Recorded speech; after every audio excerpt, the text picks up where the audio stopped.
अगर आप भी चाहते हैं नए वीडियो एवं नए ऑडियो देखने एवं सुनने के लिए तो हमारे गोल्ड स्टूडियो चैनल को सब्सक्राइब जरूर करें एवं बेल आइकन दबाना ना भूलें। Presence by Gold Studio.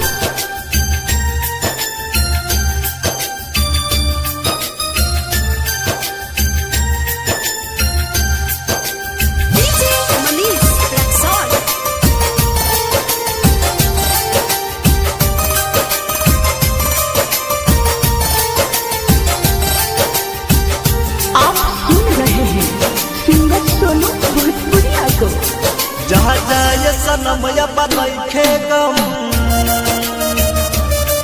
जहाँ जाए सनम बनैखे गम, अखिया न भरिया बोलो से तू ससुरा जइबू बलोरो से,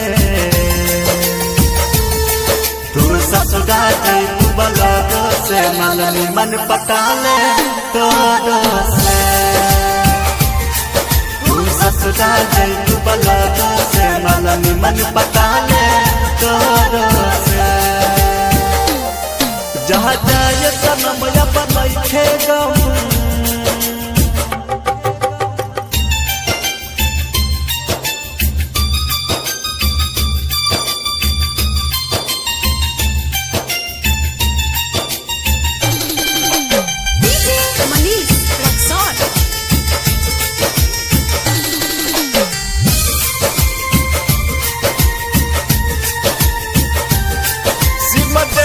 हमारा मोबाइल हो दुआना परत तो आइल हो,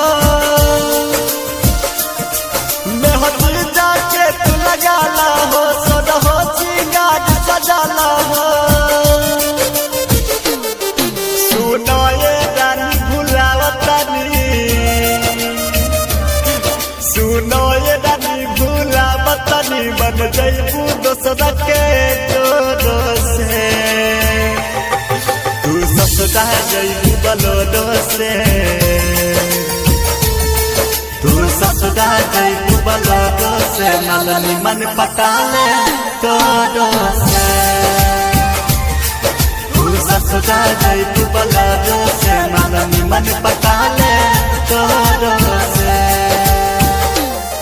जहाँ जाए सनम